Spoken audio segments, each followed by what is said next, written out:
안녕하세요. 존박 목사입니다. 3회에 걸쳐서 우리 배단이 지체들에게 마태복음의 어떤 그 큰 기둥에 대해서 설명을 드렸는데 어느 정도 이해가 되셨는지 잘 모르겠어요.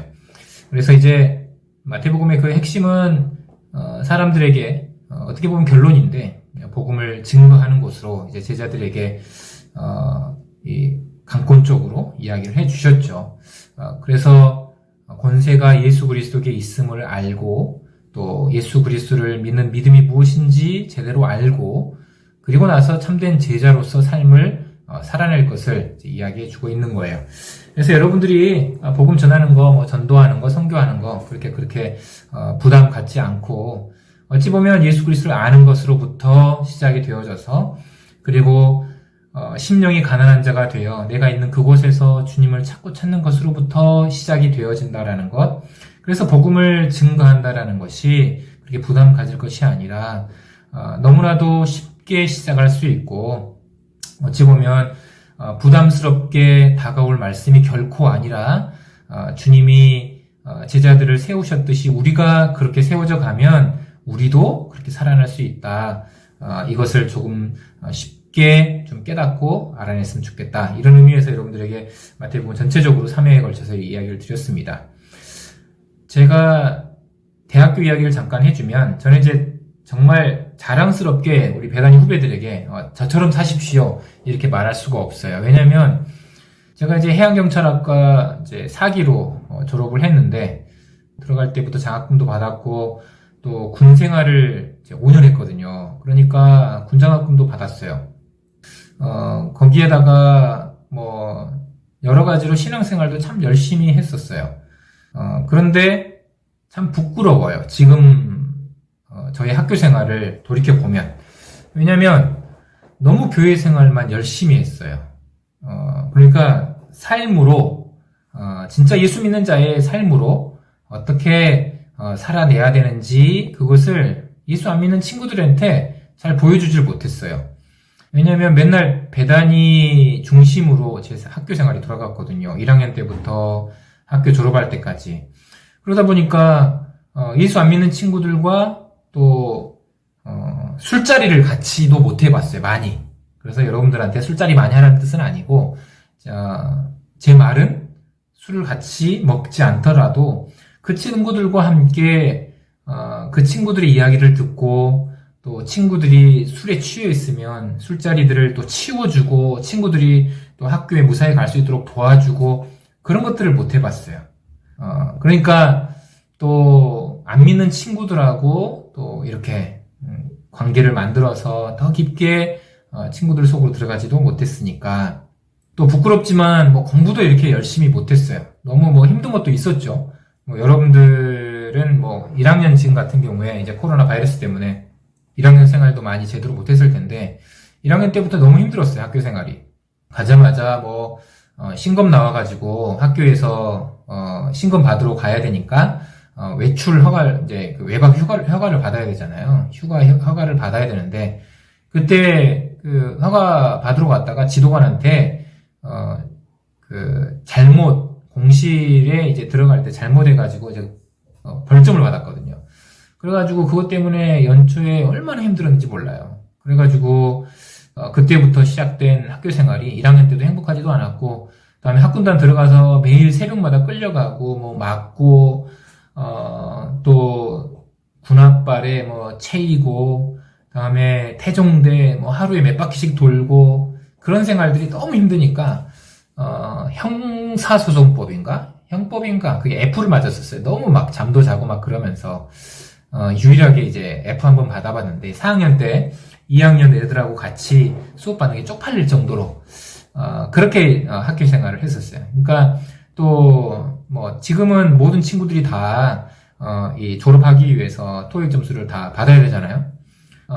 그때는 이제 해양경찰학과만 이제 토익 점수가 있었는데 그때 당시에 이제 650점이었어요. 여러분들 지금 몇 점인지 잘 모르겠지만 마지막에 통과가 됐어요. 마지막에 진짜 12월 달에 이 정기 토익을 봤는데 거의 한 700점 이렇게 나온 거예요. 그러니까 어찌 보면 친구들한테도 부끄럽고 동기들한테도 부끄럽고 지금 제 동기들이 이제 판준이 형제, 창수 형제, 또 천성 목사, 그리고 또 지금 이제 승진 형님의 이제 박승진 목사님이죠. 이제 그 사모님인 또 여모선 자매, 또 화경이 뭐 할 것 없이 선미 뭐 할 것 없이 참 많았는데 그 친구들한테도 참 부끄러운 것 같아요. 그 친구들한테 이제 만나면 그때 당시 학교 생활에서 왜 내가 이렇게까지 못했을까 라고는 아직 말 못했지만 또 한상이 또 한준이 뭐 이렇게 친구들이 있는데 이런 친구들한테 막 구체적으로 말 못했어요. 아직도 부끄러워서. 그렇게 학교 생활이 참 뭐 여러 가지로 부끄럽고 그렇게 살았던 것 같아요. 근데 믿음은 되게 많이 강조했어요. 친구들한테 막 교회 가자 막 전도하고, 근데 삶이 그렇게 빛과 소금으로서 삶을 살아내지 못했다라는 거예요. 지금 생각해보면 그래요. 그런데 이제 대학교 생활 때 정말 열심히 했거든요. 신앙생활, 교숙자 생활도 열심히 했었어요. 교숙자 생활을 하기 위해서 1학년 방학 때 또 창수 집사님과 함께 그 학교 전산원인가? 그 건물을 제가 알바도 거기 가서 했었어요. 그래서 겨울방학 때 또 알바비도 받고, 그 돈 가지고, 당시에 이제 이한준, 저희 반이었던 것 같은데, 제가 이제 선생님이어가지고, 그 돈 가지고 아이들 맛있는 것도 사주고 막 그랬었거든요. 그리고 이제 새벽마다 일어나가지고 새벽 예배하고, 저녁에 잠잘 때마다 기도하고, 그 추운, 그 교회에서, 고신대 앞에 그 당시 이제 상가 3층에 있었는데, 그렇게 많이 했었어요. 그렇게 교회 생활 많이 이제 했었지만, 그래서 이제 친구들도 그렇고, 전도사님 목사님도 그렇고, 또 교회 집사님도 그렇고, 송조 형제 참 믿음 좋네, 이런 말들을 많이 들었죠. 근데 믿음이 좋아서 그렇게 한 게 아니었어요, 사실. 내 안에 갈급함이 있었어요. 해결되지 않는 마음의 평안함이 없었어요, 사실. 그 당시 뭐 방언도 했었어요. 1학년 겨울방학 때 뭐 방언도 받고, 그 당시엔 그랬어요. 그 당시에 방언도 하고 또 모든 수련회 다 따라다니면서 다 했었어요. 그렇게 열심히 했던 이유는 마음속에 평안이 없었어요. 그리고 마음속에 허무함이 있었어요. 너무 마음이 평안이 없으니까 아침에 굽어뛰고 기도학생에 들어가서 기도학생회 서클룸에 들어가가지고 거기서 기도하고 또 방에 들어가서 쉬고 그랬었거든요. 새벽에 일어나서 내 마음이 갈급하니까, 너무 없으니까, 마음속에. 하나님 어디 계실까? 왜 이렇게 내 안에 평안함이 없을까? 왜 이렇게 불안할까? 이런 마음들이 대학교 생활 내내 그렇게 있었어요. 그러면서 이제, 학교 또 졸업하고, 군대 소위로 인간해서 이제 군대를 갔죠. 그러니까 모든 사람들이 저에 대해서 아마, 생각하기로는 어떤 인식이, 박성주 형제는 참 믿음이 좋아. 참 신실해. 한결같아. 왜냐면, 학교 1학년 때부터 4학년 졸업할 때까지 계속 그 자리에 있었거든요. 다른 데로 가지 않고. 제가 기도객상 회장도 했었어요. 또 배단위 때 총무도 했었고. 제 이제 14대 저희 회장이 이제 김판준 집사님, 김판준 형제죠. 그다음에 또 그 부회장, 부회장이 여모순 자매였고, 제가 총무였어요. 그러나 정작 제 아내 항상 평안함이 없었고, 이런 상태에서 군대를 갔어요. 너무 힘들었어요. 배 탈 때, 처음에 이제 광명함, 거기에서 이제 가판사관을 했었는데, 너무너무 힘들었어요. 이제 매일 시험 보고, 뭐, 쏘이 때 막 뒤치다거리 하고, 기관장한테 맞기도 하고, 공문 작성 제대로 못한다고 맞기도 하고, 또, 가판사관으로서 군기 유지해야 되는데, 그거 못한다고 막 욕먹고, 참 많이 힘들었던 것 같아요. 그러다가 이제, 고속정 부장을 하면서, 이제 2함대, 고속정 부장을 하고 그랬는데, 마음속에, 그러다가 이제, 육상 생활을 시작을 했죠. 육상 생활을 어디에 했었냐면, 이제 3년차 때, 목포에서, 거기에서, 지휘통제실 이제 상황장교도 하고, 당직사관도 했었거든요. 거기에서 매일 마음속에 갈급함이 있는데 해결되지 않으니까, 평안함이 없으니까, 박송조는 정말 많은 사람들 앞에 당당하게 서서, 이렇게 발표도 잘하고, 뭔가 할 수 있는 사람이라고 내 스스로 생각을 하는데, 이게 안 돼요, 잘. 그러니까 당직사관이었기 때문에 이 사령관 앞에서 브리핑을 해야 되거든요. 상황이 어떤 일들이 있었는지 일을 이제 아침마다 모든 지휘관들, 그래서 이렇게 상황복을 하고 지휘복을 했었거든요. 그런데 항상 떨리고 두렵고 막 이런 것들이 항상 내 안에 많았었어요.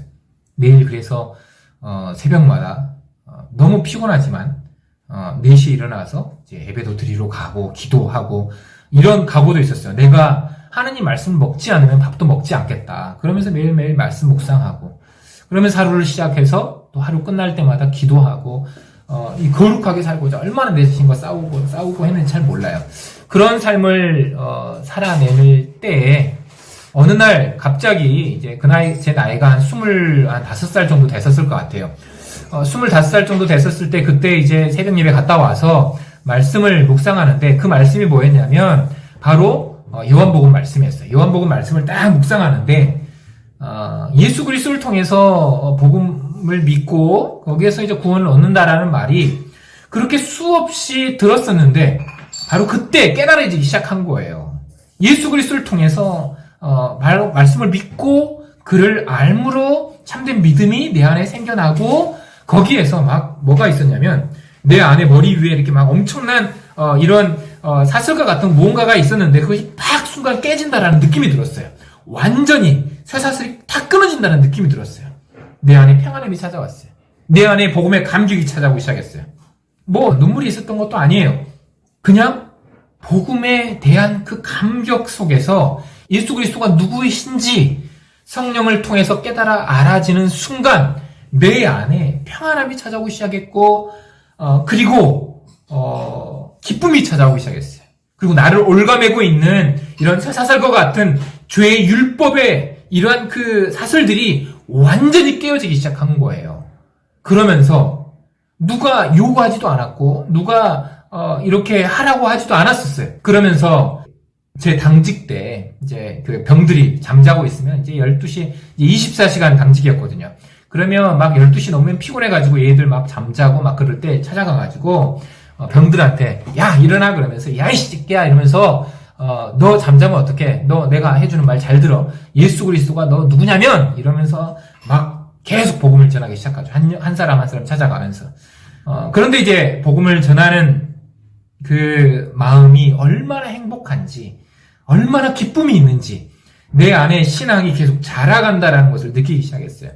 지금 복음 전하는 거 참 쉽지 않습니다. 그렇죠? 누군가한테 예수 믿으세요 하면 욕먹어요.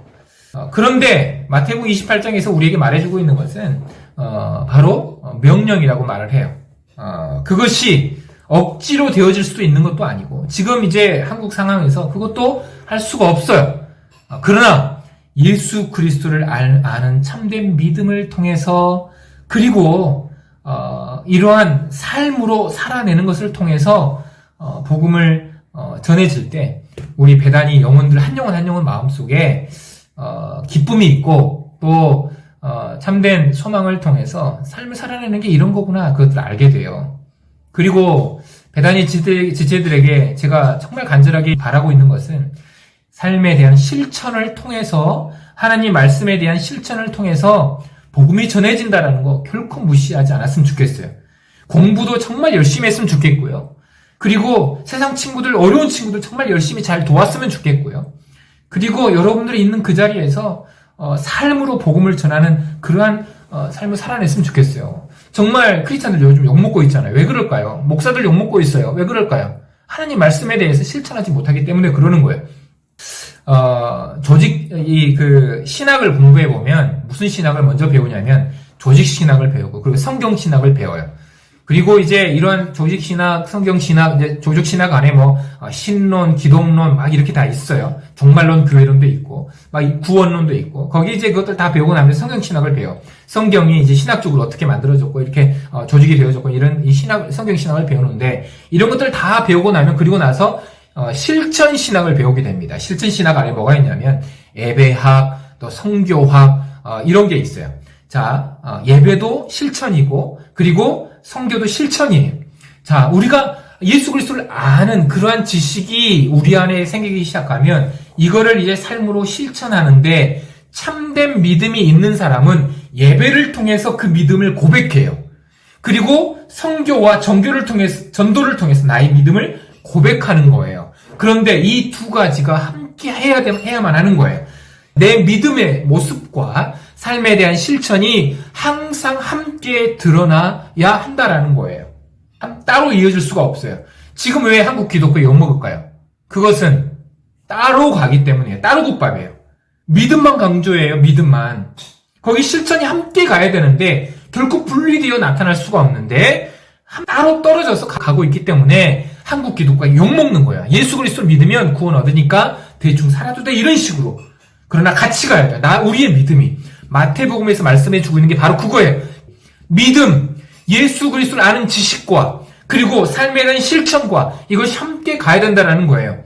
지식 없는 열정이 아니라 지식을 가지고 있는 열정 없는 지식이 아니라 예수 그리스도를 아는 지식을 토대로 열정적으로 바른 믿음을 통해 삶에 대한 실천에 제자로서의 삶을 살아내는 것, 이것이 함께 갈 때 참된 신자로 세상 속에서 여러분들의 믿음이 빛을 발하여지고 소금으로서 여러분들이 있는 것이 변화되어질 수 있다는 거예요.